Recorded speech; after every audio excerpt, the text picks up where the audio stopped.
Now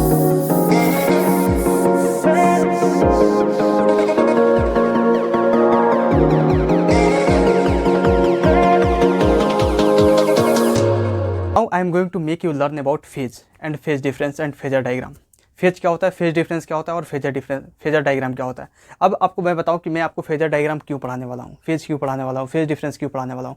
तो मैं इसका बताऊं, इसका इतना ज़्यादा इंपॉर्टेंस है कि समझ लीजिए कि ये बहुत बहुत वीवीआईपी है ये कॉन्सेप्ट, क्योंकि ये जो है आपका यूज होने वाला है एसएचएम में, वेब मोशन में, वेब्स में, इलेक्ट्रोमैग्नेटिक वेब्स में, अल्टरनेटिंग करंट में, समझ रहे हैं ना, मतलब इन सारे चैप्टर्स में इसका यूज है। इसीलिए मैं आपको अभी ये पढ़ाने वाला हूँ। चलिए बहुत ध्यान से देखिए इसको और बहुत दिमाग में इससे बैठाइएगा, बहुत गौर से देखिए, पेन कॉपी नीचे रखिए और पहले इसे देखिए मैं क्या बता रहा हूँ आपको। मैं आपको बताने वाला हूँ, मैं टॉपिक देता हूँ इसका फेजर डायग्राम, फेजर डायग्राम, ठीक है।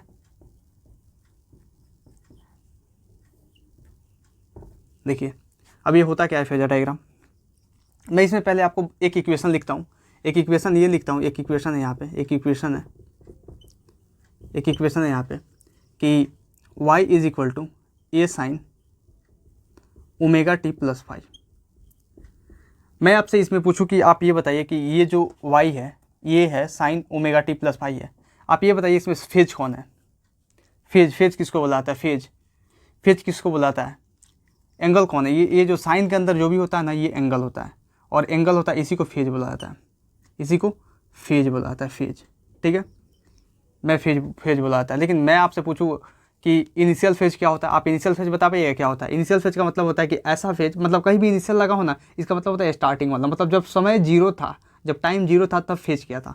तो मैं आपसे अभी पूछूँ इनिशियल फेज क्या होगा, इनिशियल फेज क्या होगा, इनिशियल फेज आप बताओ इनिशियल फेज क्या होगा। इनिशियल फेज ये होगा कि इनिशियल फेज का मतलब ये होगा, फेज तो ये पूरा हो गया, तो इनिशियल फेज क्या होगा जब टाइम जीरो होगा। तो टाइम जीरो पुट करो इसमें,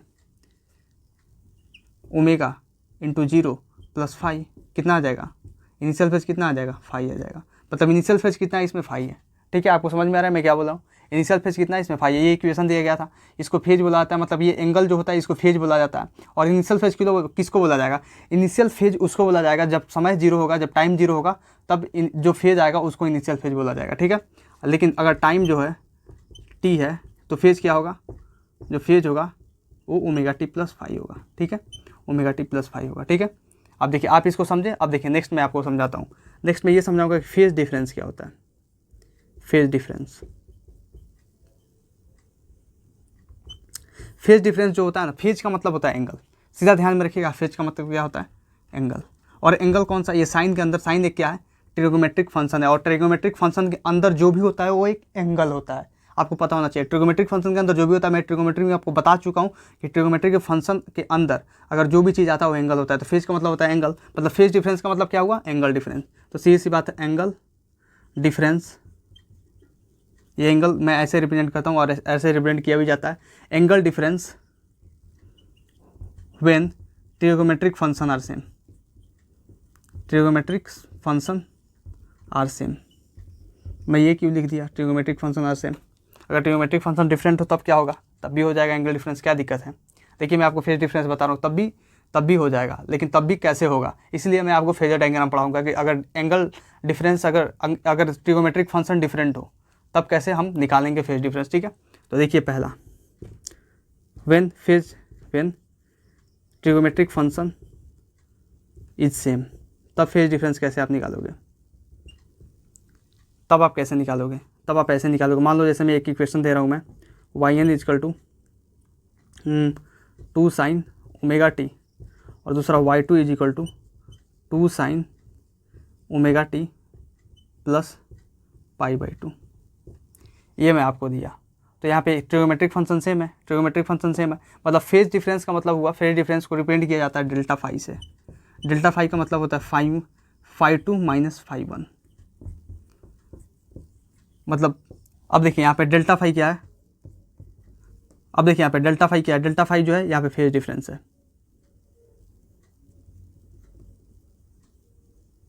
और जो फाई टू है वो यहाँ का फाई टू हो गया, और ये जो फाई वन है ये हो गया फाई वन ओमेगा टी, ठीक है। अब देखिए मैं नेक्स्ट आपको बताता हूँ, नेक्स्ट क्या होगा। अगर डेल्टा फाई आपको निकालना है, फेज डिफरेंस इसमें निकालना है, तो डेल्टा फाई कैसे निकलेगा, डेल्टा फाई आप ऐसे निकाल सकते हो, डेल्टा फाई हो गया phi two minus phi one, phi two minus phi one, φ2 क्या है, ट्रिगोमेट्रिक फंक्शन से, मैं ट्रिगोमेट्रिक फंक्शन से मैं तो φ2 क्या है ओमेगा टी प्लस π/2 है, ठीक है।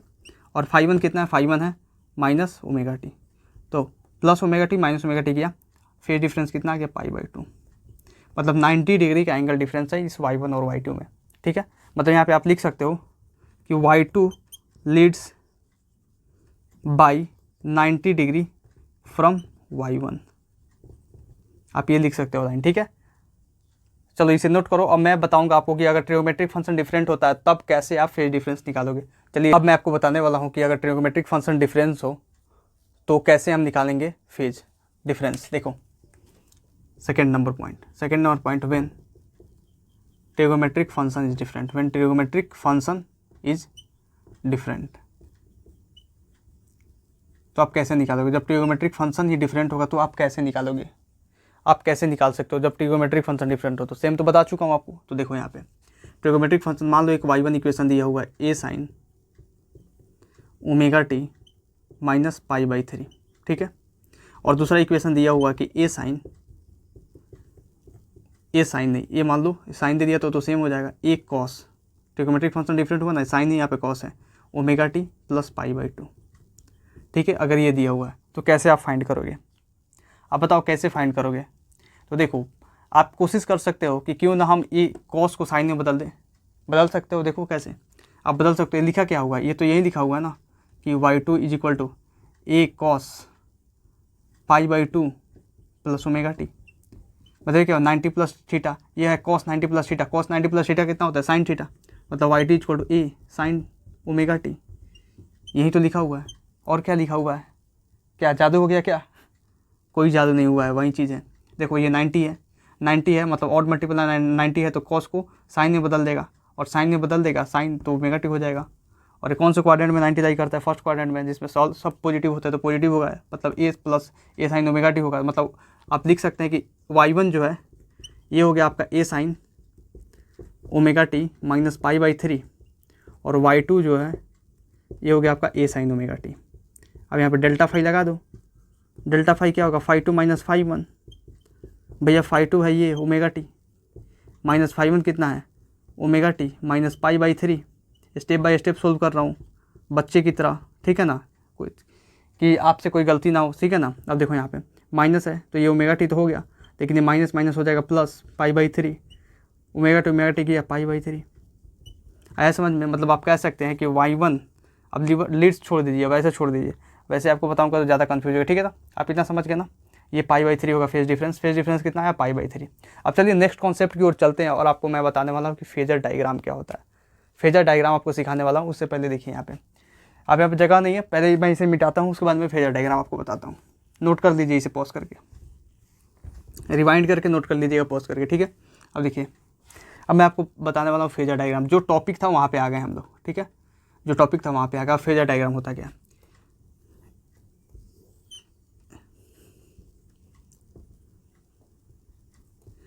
यहाँ पे क्या होता है फेजर डायग्राम में, ये आपका ओरिजिन हुआ, ये ओरिजिन पॉइंट हम कार्टेशियन प्लेन में डिनोट करते थे। अब यहाँ पे देखिए यहाँ पे क्या होगा, यहाँ पे कार्टेशियन प्लेन में क्या था, ये एक्स एक्सिस था तो ये माइनस एक्स एक्सिस था, ये वाई एक्सिस था तो ये माइनस वाई एक्सिस था, ऐसे ही था ना। तो वैसे ही इधर भी है, इधर भी माइनस प्लस का खेल है। अगर यहाँ पे जो मानूंगा उसका अपोजिट यहाँ पे होगा, यहाँ पे जो मानूंगा उसका अपोजिट यहाँ पे होगा। अगर मान लीजिए लेट करता हूँ यहाँ पे साइन थीटा, लेट मान लिया मैंने साइन थीटा अगर मान लिया तो इधर माइनस साइन थीटा हो जाएगा, क्या दिक्कत है भाई, ठीक है ना। अगर साइन थीटा है, साइन थीटा और π/2 और ऐड कर दो इसमें, मतलब साइन थीटा मान लो, अगर साइन थीटा है, अगर यहाँ पे जाने के लिए क्या करना पड़ेगा आपको, 90 डिग्री और ऐड करना होगा, प्लस करना होगा 90 डिग्री प्लस, मतलब साइन थीटा प्लस 90 डिग्री कीजिएगा तो क्या आएगा। आप देखिए अब क्या आ सकता है, यहाँ पे देखिए मैं करता हूँ साइन थीटा प्लस 90, अब साइन 90 प्लस थीटा कितना होता है, कॉस थीटा होता है, आ जाइए। तो यहाँ पे क्या हो जाएगा, कॉस थीटा हो जाएगा, और यहाँ पे हो जाएगा माइनस कॉस थीटा। आपको समझ में आया कि आप अगर ड्रॉपर हो और ये चीज़ पढ़ रहे हो, अगर आपको पहले से नहीं पता हो तो समझ लीजिए कि अगर पहले से नहीं पता हो, डायरेक्ट आप ये करते होंगे साइन थीटा, इसे कॉस थीटा का माइनस कॉस थीटा और साइन थीटा का माइनस साइन थीटा, तो ये कैसे समझ में आया, ये जो होता है लेट किया जाता है यहाँ पे। मैं चाहूँ तो इसको इधर भी लेट कर दूँ, लेकिन ऐसा जो सिस्टम बना हुआ है, इधर ही माइनस होता है, इधर ही माइनस होता है, और इधर ही प्लस होता है, इधर ही प्लस होता है। समझ में आया ना आपको, तो कैसे होगा देखो, तो ये साइन थीटा होता है, ये कॉस थीटा होता है। कॉस थीटा कैसे हुआ, 90 डिग्री चले तो कितना हो जाएगा, sine 90 plus theta cos theta होता है। तो ये आ गया कॉस थीटा, ये माइनस साइन थीटा और ये माइनस कॉस थीटा, ठीक है, और ये साइन थीटा, ठीक है। ये होता है अपना फेजर डायग्राम। और फेजर डायग्राम अगर ये होता है तो फेजर डायग्राम का यूज क्या है भैया, एप्लीकेशन क्या है, फेजर डायग्राम आप किस लिए बनवा रहे हैं। जैसे कार्टेशियन प्लेन बताया था, तो कार्टेशियन प्लेन में हम क्या करते थे, उसमें कोऑर्डिनेट्स को रिप्रेजेंट करते थे, आप सीसा और ऑर्डिनेट को रिप्रेजेंट करते थे। लेकिन यहाँ पे आपको किस चीज़ के लिए रिप्रेजेंट करने के लिए आप ये बनवाए हैं, ये मैं आपको बताऊँ ना। फेजर डायग्राम का यूज जो है ये कितने चैप्टर्स में होगा, ये होगा वेव्स में, एसएचएम में, वेव मोशन में, समझ रहे हो, वेव मोशन में। उसके बाद आपका यूज होना है इलेक्ट्रोमैग्नेटिक वेव्स में, इलेक्ट्रोमैग्नेटिक वेव्स में। उसके बाद आएगा आपका वेव ऑप्टिक्स में। उसके बाद आएगा आपका अल्टरनेटिंग करंट में। मतलब इतने सारे चैप्टर्स में समझ लीजिए फेजर डायग्राम का यूज है। आप समझिए, मैं इतना बताऊँ ना, तो अभी तक फेजर डायग्राम से ना नीट में मतलब समझ लीजिए कि 20+ क्वेश्चन आ चुके हैं बस फेजर डायग्राम से। बस फेजर डायग्राम से मतलब ऐसे 20+ क्वेश्चन है ना जिनमें फेजर डायग्राम का यूज है ही है। आपको फेजर डायग्राम का यूज करना पड़ेगा तभी जाकर आपका आंसर आएगा, ठीक है। तो फेजर डायग्राम का यूज क्या है मैं अभी आपको बताने वाला हूँ। मान लीजिए कि मैं एक यहाँ पे एक इक्वेशन लिखता हूँ, equations of waves, equations of waves, equations of waves. मैं यहाँ पे लिखूँ, पहला इक्वेशन ये है कि y1 is equal to A sine theta, A sine theta यहाँ पे लिख दिया सी थीटा प्लस फाई, ठीक है, मैंने फाई लिखा। और दूसरा इक्वेशन ये लिखा फाई 1 लिख दे रहा हूँ, फाई 1, ठीक है, फाई 1। दूसरा इक्वेशन ये लिखा कि ए साइन थीटा माइनस फाई 2, ठीक है। अब ये लिखा। अब मैं आपको बोलूँ कि इस y1 को और इस y2 को इस पे रिप्रेजेंट करके दिखाइए आप फेजर डायग्राम पे। जैसे आप कोऑर्डिनेट्स को रिप्रेजेंट करते थे ना कार्टेशियन प्लेन पे, वैसे ही ये जो इक्वेशंस होते हैं इनको रिप्रेजेंट करने का एक तरीका है। मतलब इनको रिप्रेजेंट हम करते हैं फेजर डायग्राम पे। मतलब representation of waves, equation of waves with their trigonometric function and with their phase, इसको बुलाता है मतलब ये फेजर डायग्राम पे होता है, ठीक है ना। अब देखिए कैसे होगा। मैं इस y1 को रिप्रेजेंट करूँ तो y1 क्या है, ये छोड़ दीजिए, ये y1 भूल जाइए। आप समझिए कि y1 जो है मतलब ये साइन थीटा प्लस फाई 1 है। अब साइन थीटा प्लस फाई 1, अब साइन थीटा तो इतना है। मैं अगर साइन थीटा को बोलता रिप्रेजेंट करने के लिए तो कहाँ रिप्रेजेंट करते, अगर मान लीजिए बोलता साइन थीटा को रिप्रेजेंट करने के लिए तो साइन थीटा इसी लाइन पर रिप्रेजेंट होता, ले इसी लाइन पे, क्योंकि इसी लाइन पे साइन थीटा, इसी लाइन पे रिप्रेजेंट होता साइन थीटा, ठीक है। इसी लाइन पे रिप्रेजेंट होता साइन थीटा, साइन थीटा कहाँ रिप्रेजेंट होता, इसी लाइन पे रिप्रेजेंट होता, ठीक है। इसी लाइन पे आके रिप्रेजेंट हो जाता साइन थीटा, ठीक है। लेकिन ये बोल रहा है यहाँ पे कि साइन थीटा प्लस फाई 1, मतलब प्लस जहाँ लग गया, मैं आपको यहाँ पे आपकी जानकारी के लिए बता दूँ कि जहाँ प्लस लग जाएगा उसका मतलब क्या होता है, उसका मतलब होता है anti clockwise direction. Anti clockwise direction में आपका मतलब जो है सुई मूव करने वाला, ठीक है ना। और जहाँ माइनस लग गया ये माइनस, इसका मतलब होता है क्लॉकवाइज डायरेक्शन। क्लॉकवाइज डायरेक्शन मतलब क्लॉकवाइज डायरेक्शन में आपका सुई मूव करने वाला। आप देखिए यहाँ पे बोल रहा है कि साइन थीटा प्लस फाई 1, ये दे दिया। मतलब y1 को रिप्रेजेंट करने का यही तरीका है कि आप इतना को देखें,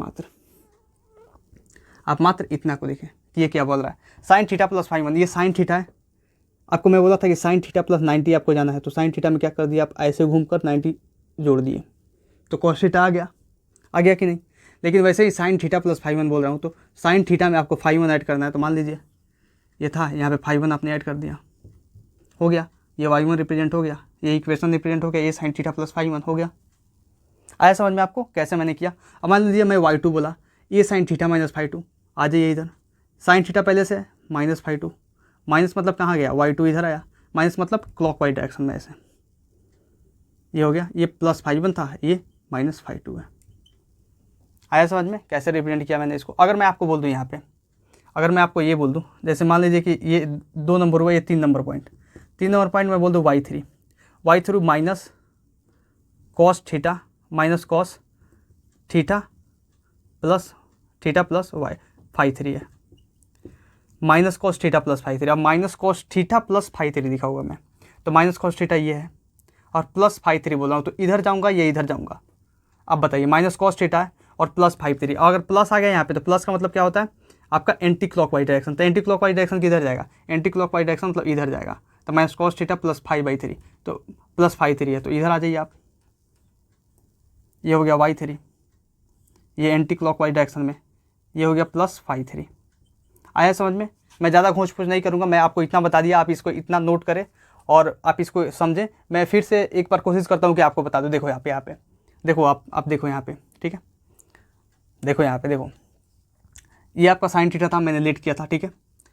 ये कॉस थीटा कैसे आया, मैं 90 डिग्री मूव किया तो साइन 90 प्लस थीटा कितना हो तो कॉस थीटा आ गया, तो साइन थीटा तो इधर माइनस साइन थीटा, इधर कॉस थीटा तो माइनस कॉस थीटा। ये यहाँ पे कोई कन्फ्यूजन नहीं, कोई कन्फ्यूजन नहीं। देखो आप नेक्स्ट देखो, ये मैं बोला कि आपको साइन थीटा को रिप्रेजेंट करता है, साइन थीटा को यहाँ पर रिप्रेजेंट कीजिएगा, कॉस थीटा को तो कॉस थीटा को यहाँ पर रिप्रेजेंट कीजिएगा, माइनस साइन थीटा को माइनस साइन थीटा को यहाँ पर रिप्रेजेंट कीजिएगा, माइनस कॉस थीटा को माइनस कॉस थीटा को यहाँ पर रिप्रेजेंट कीजिएगा, ठीक है।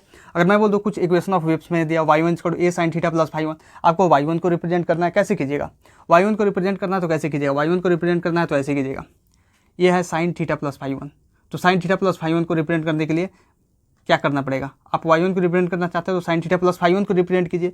तो साइन थीटा तो ऑलरेडी है, मतलब इस पे लेटा हुआ है, इससे y1 जाना है आपको, मतलब प्लस मतलब जाना है आपको एंटी क्लॉकवाइज में, y1 जाइए तो y1 रिप्रेजेंट कर दिए, ठीक है। अब y2 है a sin theta minus y2 है, आपको अगर y2 को रिप्रेजेंट करना है तो साइन थीटा माइनस y2 को रिप्रेजेंट करना पड़ेगा। तो साइन थीटा तो ये है, साइन थीटा ये है, इससे π/2 आप φ2 क्या करना पड़ेगा, आपको नीचे आना पड़ेगा, मतलब क्लॉकवाइज डायरेक्शन में, ठीक है ना। जहाँ पे माइनस आएगा उस क्लॉकवाइज डायरेक्शन में मूव करना है। अब यहाँ पे देखिए, आपको माइनस कॉस थीटा प्लस 5/3 को रिप्रेजेंट करता है, तो कैसे कीजिएगा, आप वहीं थीटा प्लस 5/3 जाएगा, लेकिन माइनस कॉस में जाएगा, माइनस कॉस में जाइएगा, माइनस में जाएगा, माइनस वाले में जाइएगा तो थीटा प्लस 5/3 है, तो प्लस का मतलब होता है एंटी क्लॉकवाइज डायरेक्शन। तो हम चाहते तो इधर भी रिप्रेजेंट कर सकते थे, लेकिन ये जो होता है ये तो हो जाएगा क्लॉकवाइज, लेकिन एंटी क्लॉकवाइज जाना है, इसीलिए हम ऐसे रिप्रेजेंट किए +5/3। आया सर आपको, तो चलिए इसे नोट कीजिए और मैं नेक्स्ट बढ़ता हूँ। नेक्स्ट मैं इतना धांसू एग्जाम्पल देने वाला हूँ जिससे आपका ये फेजर डायग्राम है बहुत ज़्यादा क्लियर हो जाएगा। चलिए इसे नोट कीजिए पहले। अब आइए मैं आपको कुछ क्वेश्चंस कराने वाला हूँ जिससे ये जो कॉन्सेप्ट आपको मैं अभी जो पढ़ाया हूँ वो बहुत ज़्यादा क्लियर हो जाएगा। देखिए मैं कुछ क्वेश्चंस लिखा हूँ बोर्ड पे। क्वेश्चन है कि रिप्रेजेंट, ये जो रिप्रेजेंट है थोड़ा सा नहीं दिख रहा होगा क्योंकि ये मैं लाइट के पास लिख दिया हूँ, represent on phasor diagram. Phasor diagram पे क्या करना है आपको, ये फॉलोइंग जो पॉइंट्स है इनको रिप्रेजेंट करना है। तो पहले फेजर डायग्राम हम बना लेते हैं, ठीक है। तो फेजर डायग्राम देखिए आप, ये होगा अपना फेजर डायग्राम, ठीक है, ये होगा अपना फेजर डायग्राम, ठीक है। देखिए अब फेजर डायग्राम ये हुआ, तो यहाँ पे होता है साइन ओमेगा टी, मतलब साइन थीटा, तो यहाँ पे ओमेगा टी के फॉर्म में हर एक चीज़ दिया हुआ है, इसलिए हम साइन ओमेगा टी लिखेंगे। तो इधर आ जाएगा माइनस साइन ओमेगा टी, ठीक है, माइनस साइन ओमेगा टी। यहाँ पे होगा कॉस ओमेगा टी, तो यहाँ पे क्या हो जाएगा माइनस कॉस ओमेगा टी, ठीक है। कोई शक, कोई दुविधा, कोई कन्फ्यूजन नहीं, कोई कन्फ्यूजन नहीं होनी चाहिए, ठीक है। इतना तो हो गया, ठीक है। देखिए आप, अब पहला पॉइंट बोल रहा है कि y1 जो है, y1 = 10 sin ओमेगा टी। आपको अगर y1 को रिप्रेजेंट करना है तो आप 10 sin ओमेगा टी को रिप्रेजेंट कीजिए। अगर y2 को रिप्रेजेंट करना है तो sin ओमेगा टी प्लस π/2 को, वैसे ही सिमिलर, समझ रहे ना। ये 10 को भूलिए, 10 जो है एम्पलीट्यूड है, 10 एम्पलीट्यूड है, यहाँ पे 10 एम्पलीट्यूड है। यहाँ पे एम्पलीट्यूड क्या है, इस क्वेश्चन में एम्पलीट्यूड जो है 7 है। यहाँ पे जो ये जो है minus sine omega t plus π/3। अगर आपको y6 को रिप्रेजेंट करना है तो आपको रिप्रेजेंट करना है minus sine omega t plus π/3 को। अगर y5 को रिप्रेजेंट करना है तो आपको कॉस ओमेगा टी प्लस π/3 को। इसमें एम्पलीट्यूड क्या है, इसमें एम्पलीट्यूड जो है 8 है, -8 नहीं है, 8 है एम्पलीट्यूड, ठीक है। अगर आपको यहाँ पे रिप्रेजेंट करना है y7 को तो minus cos omega t minus π/6 को आपको रिप्रेजेंट करना है, ठीक है। अब देखिए यहाँ पे, ठीक है। अब देखिए ये मैं यहाँ पे बताऊँ आपको, पहले रिप्रेजेंट करना y1 10 sin ओमेगा टी है, तो 10 sin ओमेगा टी मतलब साइन ओमेगा टी को रिप्रेजेंट, साइन ओमेगा टी कहाँ पे आ जाएगा, इसी पे आ जाएगा, यही हो गया साइन ओमेगा टी, खत्म। अब देखिए दूसरा है y2 है 10 sin ओमेगा टी प्लस π/2 को, y2 है sin ओमेगा टी प्लस π/2 मतलब साइन ओमेगा टी है, अब प्लस π/2 मतलब कॉस ओमेगा टी के पास आ जाएगा, तो ये हो गया आपका y2, ये आपने रिप्रेजेंट कर दिया, ठीक है। अब देखिए y3 है साइन ओमेगा टी माइनस π/3। अब साइन ओमेगा टी इससे माइनस π/3, माइनस का मतलब क्या होता है क्लॉकवाइज डायरेक्शन में, तो यहाँ पे आएगा, यही तो क्लॉक है आपका, ऐसे मूव करता है टिक टिक टिक टिक टिक, मतलब ये हो गया y3, ठीक है। अब देखिए अब ये y4 है, y4 है 10 sin ओमेगा टी प्लस π/6 मतलब साइन ओमेगा टी प्लस π/6, मतलब ओमेगा टी है उससे प्लस π/6, मतलब कुछ यहाँ पे, मतलब ये हो गया y4, लेकिन प्लस लगा हुआ है, यहाँ पे प्लस लगा हुआ है, तो इसका मतलब हो गया आपका एंटी क्लॉकवाइज, मतलब प्लस π/6 आ गया। ये कितना था, ये आपका आया था माइनस π/3, ठीक है। अब देखिए अब ये y5 है, वाईफाई नहीं है, ये y5 है, वाईफाई सेम मतलब प्रोनाउंसिएशन हो रहा है। अब देखिए कॉस ओमेगा टी प्लस π/3 है, कॉस ओमेगा टी प्लस π/3 मतलब ओमेगा टी प्लस π/3 लेकिन कॉस से, लेकिन प्लस लगा हुआ है तो एंटी क्लॉकवाइज डायरेक्शन, मतलब ये कुछ इधर आएगा, ये कुछ इधर आएगा प्लस π/3, ठीक है। कोई दिक्कत नहीं, कॉस से प्लस π/3, ओमेगा टी तो कॉस ओमेगा टी तो ये है ही, उससे प्लस π/3 आना है, ठीक है। तो ये आपका हो गया y5 मतलब y5, ठीक है। अब देखिए y6 में जो है, अब देखिए minus sine omega t plus π/3 को रिप्रेजेंट करना है आपको, minus sine omega t plus π/3 को, तो ये हो गया माइनस साइन ओमेगा टी और plus pi by three. Plus pi by three मतलब प्लस का मतलब हो गया आपका कौन सा डायरेक्शन, प्लस का मतलब हो गया आपका एंटी क्लॉकवाइज डायरेक्शन। तो एंटी क्लॉकवाइज डायरेक्शन तो यही होगा, तो आप इधर रिप्रेजेंट कीजिएगा इसको प्लस पाई बाई थ्री को। ठीक है, अब देखिए ये माइनस साइन ओमेगा टी, उसमें प्लस पाई बाई थ्री आ गया। ठीक है, अब minus cos omega t minus pi by six, अब माइनस पाई बाई सिक्स है लेकिन माइनस कॉस है, माइनस कॉस ये हो गया, माइनस कॉस ओमेगा टी हो गया, माइनस कॉस ओमेगा टी। अब minus pi by six, minus का मतलब होता है क्लॉकवाइज डायरेक्शन, तो क्लॉक तो ऐसे मूव करता है, तो आप ऐसे मूव करा दीजिए। ये हो गया आपका y7, ये हो गया आपका y6, हो गया, रिप्रेजेंट कर दिया मैंने। आपको कोई दिक्कत, इसमें कोई दिक्कत नहीं हुआ होगा क्योंकि मैं इससे पहले आपको बहुत अच्छे से सिखा चुका हूँ इसको, तो इसको नोट कीजिए। और कोई भी दिक्कत है आपको तो कमेंट करके बिना बेझिझक आप मुझसे पूछिए, मैं पर्सनली आपको बहुत अच्छे से फिर से समझाऊंगा। ठीक है, पहले इसे नोट कीजिए।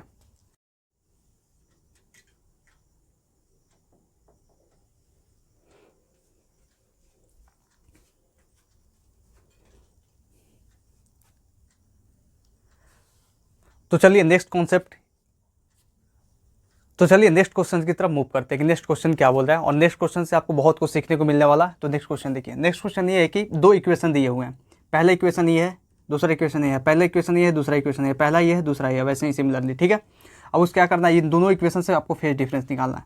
तो फेज डिफरेंस निकालने का तरीका मैं इससे पहले आपको क्या बताया था, मैं इससे पहले आपको ये बताया था कि फेज डिफरेंस निकालने का अगर डेल्टा फाई आपको निकालना है तो आप क्या कर दीजिए, डेल्टा फाई आपको निकालना है तो एक कीजिए phi two minus phi one. ठीक है, और दूसरा जो तरीका है मैं आपको बताऊंगा तो वो फेजर डायग्राम होगा, फेजर डायग्राम होगा। कभी कभी ऐसा होगा ना कि इस मेथड से आप जो है आप फेज डिफरेंस नहीं निकाल पाइएगा, तो आपको फेजर डायग्राम का यूज करना पड़ेगा। लेकिन फेजर डायग्राम जो है ना, कैलकुलेट एवरी इक्वेशन, मतलब कोई भी इक्वेशन हो, कैसा भी इक्वेशन हो उसको कैलकुलेट कर देगा, लेकिन इसका लिमिटेशन है, ये सब पे नहीं लागू होगा, ये सब पे लागू होगा नहीं। आप इस पे लगा दीजिए, नहीं लगेगा,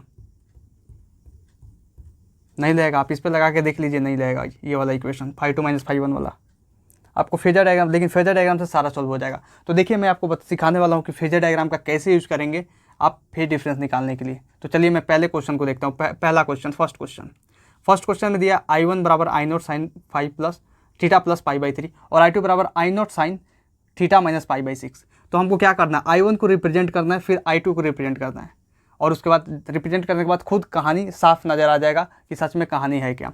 तो देखिए I1 को रिप्रेजेंट करने के लिए क्या करना है, अगर I1 को आप रिप्रेजेंट करना चाहते हैं तो इसको रिप्रेजेंट करना पड़ेगा sign theta plus pi by three को। अगर I2 को आप रिप्रेजेंट करना चाहते हैं तो किसको रिप्रेजेंट करना पड़ेगा, sign theta minus pi by six को।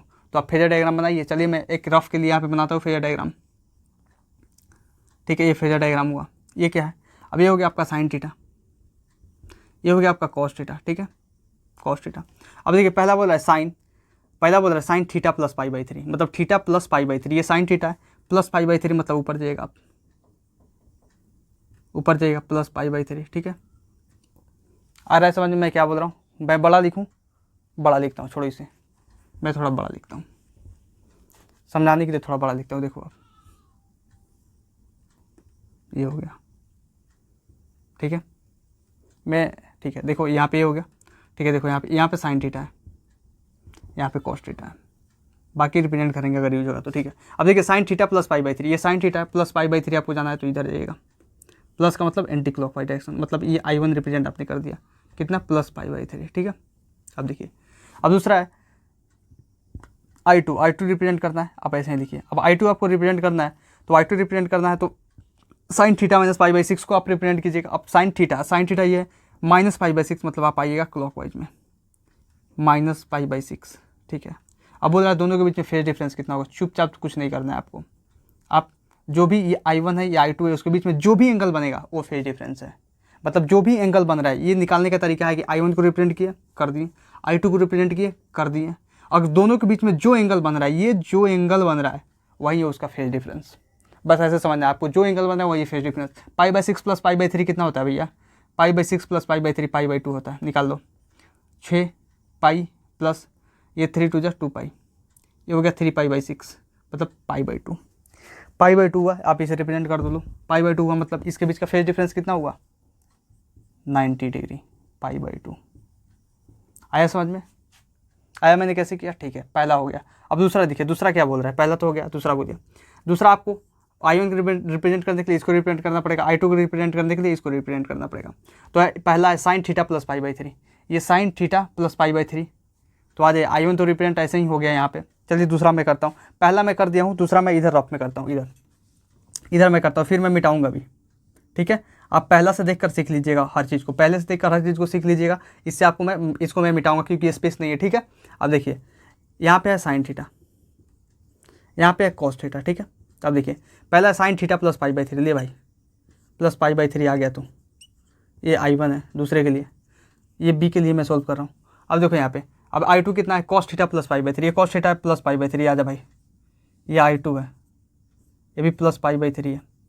अब देखो यहाँ से ये पाई बाई थ्री है, प्लस पाई बाई थ्री, और ये प्लस पाई बाई थ्री है। तो आपको क्या हुआ, आपको ये एंगल जो है ये डेल्टा फाई होगा, ये एंगल जो होगा वो डेल्टा फाई होगा यहाँ पे। कैसे, ये I1 है, ये I2 है। मैं आपको क्या बताया वहाँ पे ये बताया कि पहले I1 को रिप्रेजेंट करें, फिर I2 को रिप्रेजेंट करना है, और दोनों के बीच में जो एंगल बन रहा है वो आपका फेज डिफरेंस होगा, समझ में आ रहा है। देखो वही होगा जो आपका फेज डिफरेंस होगा। अब देखो यहाँ पर भी वैसे ही, यहाँ पे I1 है और यहाँ पे I2 है, यहाँ पे I1 है और यहाँ पे I2 है, इस दोनों के बीच में जो एंगल बनेगा वो फेज डिफरेंस होगा। तो ये पाई बाई थ्री है, तो ये कितना हो जाएगा, ये पाई बाई थ्री है, और ये पाई बाई टोटल कितना होता है, ये पाई बाई टू होता है, और ये पाई बाई थ्री है, तो ये कितना हो जाएगा, पाई बाई सिक्स हो जाएगा। पाई बाई सिक्स होगा ना, हाँ पाई बाई सिक्स हो जाएगा। और पाई by six plus pi by three add करोगे तो ये एंगल आ जाएगा। तो करो पाई by six plus pi by three, अब ये कितना हो जाएगा, ये भी 90 डिग्री हो जाएगा, करके देख लो, करो। तो इसके बीच का फेज डिफरेंस कितना हो गया, 90 डिग्री, मतलब पाई बाई टू। आया समझ में, थोड़ा सा घोंच पुछ लग रहा होगा, थोड़ा मैनेज करना। ठीक है, अब इसको देखो सी नंबर को कैसे रिप्रेजेंट करते, ये 4 साइन ओमेगा टी है। 4 साइन ओमेगा टी का मतलब कितना है, 4 साइन ओमेगा टी। अब देखो सी नंबर मैं यहाँ पे करता हूँ, सी नंबर आ जाओ, सी नंबर यहाँ पे करता हूँ, C number sine omega t और यहाँ पे कॉस ओमेगा टी। ठीक है, सी नंबर देखो, अब सी नंबर देखो बोल रहा है साइन ओमेगा टी है और यहाँ पे cos omega t plus pi by three है। तो साइन ओमेगा टी यहीं हुआ, यहाँ पर रिप्रेजेंट कर दिया मैंने किसको, I1 को। अब दूसरा है cos omega t plus pi by three, ये cos omega t plus pi by three है, आ जाओ भाई, ये हो गया प्लस पाई बाई थ्री। तो इसके बीच का एंगल कितना है, ये पाई बाई टू है और ये पाई बाई थ्री है, मतलब ये I1 और ये I2, इसके बीच का एंगल देखना पड़ेगा हमको, तभी तो ये जाकर दोनों फेज डिफरेंस होगा। ठीक है, तो ये कितना हो गया, कर लो अब, पाई by three plus pi by two कितना हो गया, 3 दूना 6, 3 दूना 2 पाई प्लस 2 3 मतलब 3 पाई, 5 पाई बाई 6 हो गया। मतलब ये कितना हो गया, 5 पाई बाई 6, मतलब 150 डिग्री, ये हो गया 5 पाई बाई 6। आया समझ में कैसे हुआ, ठीक है। देखो नेक्स्ट डी नंबर, देखो डी नंबर क्या बोल रहा है, डी नंबर है sign omega t plus pi by three. D number करता हूँ मैं, यहाँ पे दिखेगा कि नहीं दिखेगा यहाँ पे। चलो मैं डी नंबर नेक्स्ट स्लाइड पे करता हूँ, डी और ई नेक्स्ट स्लाइड पे करता हूँ। चलो पहले इसे नोट करो, मैं जितना बताया इसे नोट करो, डी और ई नंबर नेक्स्ट स्लाइड पे करता हूँ मैं, पहले नोट करो इसे। ठीक है, नोट करो फटाक से, पॉज करो, नोट करो, मैं मिटाता हूँ इसे, मिटाता हूँ।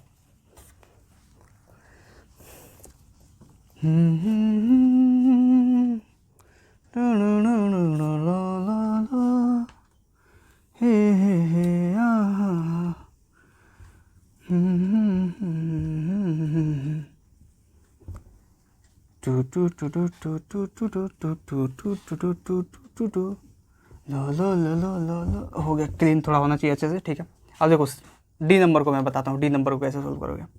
डी का सॉल्यूशन देखो, आप फेजर डायग्राम बनाओ, लो भैया फेजर डायग्राम बन गया। यहाँ पे साइन 6 और यहाँ पे कॉस 6, साइन 6 कॉस 6। ठीक है, यहाँ पर भी sign omega t plus pi by three 6। अब sine omega t plus pi by three 6, तो कैसे इसको रिप्रेजेंट करें, 6 sign omega t plus pi by three है, तो इसको कैसे रिप्रेजेंट करेंगे, sign omega t plus pi by three ले भैया, ओम फो, ये I1 रिप्रेजेंट हो गए हो पाई बाई थ्री से। ठीक है, इसमें कोई शक नहीं। अब इस I2 को रिप्रेजेंट करना है आपको, I2 को रिप्रेजेंट करना है तो कॉस ओमेगा टी को रिप्रेजेंट किया जाएगा। तो I2 के यहाँ का कॉस ओमेगा टी है, तो यहाँ पे ही I2 आ गया। अब लो भाई ये पाई बाई थ्री, तो ये कितना हो जाएगा, ये पाई बाई 6। तो I1 I2 के बीच में एंगल कितना होगा, पाई बाई 6, 30 डिग्री गए हो, बहुत आसान है। कितना एंगल हो गया, 30 डिग्री, पाई बाई 6। आयो समझ में। देखो नेक्स्ट, अब ये I1 है और ये इतना है, अब देखो इसको रिप्रेजेंट करता हूँ मैं ई को, ई का सॉल्यूशन देखो, ये आपका हुआ फेजर डायग्राम भैया, ये हो गया साइन थीटा, ये हो गया कॉस थीटा। अब ये बोल रहा है sine theta minus 60, sign theta minus 60, sign theta minus 60, आ जाओ इधर, थोड़ा दूर बनेगा ना, बीच में काहे बन रहा है भाई, इधर बनेगा यार, हाँ ये हो गया, इधर आएगा माइनस 60 मतलब 60 डिग्री है, ठीक है। अब ये आ गया I2, अब यहाँ पे ये हो गया I1, अब I2 है, I2 है cos theta minus 60, cos theta minus 60 है, माइनस का मतलब होता है क्लॉकवाइज, इधर जाएगा माइनस 30 है ना, हाँ माइनस 30 मतलब ये 30 डिग्री इधर, तो इसके बीच में एंगल क्या हो गया, यही फेज डिफरेंस होगा, कितना एंगल है, ये 60 डिग्री और ये 30 है, तो ये कितना हो जाएगा 60 120 डिग्री, मतलब इसका कितना हो गया 120 डिग्री, मतलब इसको बोलेंगे 2π/3 मतलब रेडियन, RAD, उधर भी रेडियन लगा लेना, ठीक है। अब ये रेडियन हो गया, ठीक है, आया समझ में आपको, ये बहुत ज़्यादा आसान है, देखिए मतलब मैं जो भी बोला हूँ आपको इसको फिर से रिवाइंड करके समझने की कोशिश कीजिए, आपको बहुत अच्छे इसके क्लियर समझ में आएगा, मेरे बातों पे ध्यान दीजिएगा तो आपको बहुत मजा आएगा और समझ में भी आएगा, ठीक है। अभी से नोट करें, मैं नेक्स्ट कॉन्सेप्ट की ओर चलता हूँ, नेक्स्ट कॉन्सेप्ट जो है वो मैं कॉन्सेप्ट की ओर तो क्या मतलब इस पर कुछ क्वेश्चन कराऊंगा, उसके बाद कॉन्सेप्ट की ओर चलूँगा, चलिए इसे नोट कीजिए। तो क्वेश्चन देखिए, ये जो बोर्ड पे लिखा हुआ है, ये क्वेश्चन जो है नीट में आया हुआ है, ये क्वेश्चन जो है नीट में आया हुआ है, जेईई मेंस में आया हुआ है, कितनी बार, समझ रहे हैं ना। और एक क्वेश्चन नहीं, मैं ऐसे क्वेश्चन आपको 10 दिखा दूंगा, 10 से ज़्यादा जो ऐसा क्वेश्चन आया हुआ है जो फेजर डायग्राम से सोल्व होगा। अब ये देखिए एक सवाल पढ़िए, पहले सवाल बोल के आ रहा है, ठीक है। बोल रहा है कि equation of AC current I1 का इक्वेशन दिया हुआ है -I0 cos ωt, ठीक है, ये दिया हुआ है -I0 cos ωt, ठीक है। एंड AC वोल्टेज का भी इक्वेशन दिया हुआ है, क्या दिया हुआ है V0 sin ωt -π/6, आप छोड़ दीजिए यहाँ पे AC क्या है, AC होता है अल्टरनेटिंग करंट, ठीक है। Then find phase difference between current and voltage, ये करंट है ये वोल्टेज है, इसके बीच के फेज डिफरेंस निकालना है आपको, तो इस I1 को रिप्रेजेंट कीजिए फेजर डायग्राम पे, इस V को रिप्रेजेंट कीजिए वोल्टेज को फेजर डायग्राम पे, इस I1 को रिप्रेजेंट करने के लिए cos ωt को रिप्रेजेंट करेंगे, इस V को रिप्रेजेंट करने के लिए sin ωt -π/6 को रिप्रेजेंट करेंगे। अगर मैं आपको बोल दूँ भैया आप डेल्टा फाई से निकालिए, 5 2 -5 में निकाल के दिखा दीजिए, नहीं निकलेगा, ये यहाँ पे नहीं निकलेगा, इससे आपको फेजर डायग्राम का हेल्प लेना पड़ेगा। तो फेजर डायग्राम आप बनाइए, यहाँ पे दीजिए बनाइए, यहाँ पे हो गया साइन ωt, यहाँ पे हो गया cos ωt, यहाँ पे हो गया माइनस साइन ωt और यहाँ पे हो गया माइनस cos ωt, ठीक है। अब यहाँ पे क्या करना है, पहले I1 को करंट को रिप्रेजेंट करना है, तो ये I0 तो I0 हो गया, लेकिन माइनस cos ωt को रिप्रेजेंट करेंगे, ठीक है ना, मैं बताया था इससे पहले जो क्वेश्चन था, ठीक है। अब देखिए नीट और जेईई मेंस का सवाल कितना हल हुआ है, देखिए फटाक से सोल्व कीजिएगा आप। ये माइनस cos ωt को आप रिप्रेजेंट कीजिएगा, माइनस cos ωt मतलब यहीं पे रिप्रेजेंट कर दीजिए, लीजिए I1 हो गया, सारा खेला खत्म यहीं पे I1। अब देखिए दूसरा वोल्टेज को रिप्रेजेंट करना है, तो sin ωt -π/6 को, कितना आसान है भाई, π/6 को लीजिए, अब ये कितना हो गया, बचा कितना π/3, अब ये कितना हो गया, ये हो गया वोल्टेज, ये हो गया करंट, इसके बीच के निकालना है, तो यही हो गया फेज डिफरेंस, ये कितना हो गया π/3, खत्म। आंसर आपका कितना हो गया, डेल्टा फाई इक्वल टू π/3, ठीक है। देख रहे हैं फेजर डायग्राम का कमाल। अब मैं इतना करने में लगा, लेकिन मान लीजिए कि नीट में क्वेश्चन होता, आप नीट के स्टूडेंट अगर आप एग्जाम में बैठे होते या जेईई मेंस में बैठे होते, तो जेईई मेंस में तो थोड़ा समय आपको मिल जाता, लेकिन नीट में 40 सेकंड मिलता, तो फटाक से सवाल पढ़ते, इसको फेजर डायग्राम बनाते, फटाक से रिप्रेजेंट करते, फटाक से आंसर लाते, π/3 लाने में कितना समय लगेगा। चलिए इसे नोट कीजिए, मैं आगे अब बढ़ने वाला हूँ, आपको क्वाड्रेटिक इक्वेशन पढ़ाऊंगा, ठीक है। क्वाड्रेटिक इक्वेशन पढ़ने के लिए तैयार हो जाइए।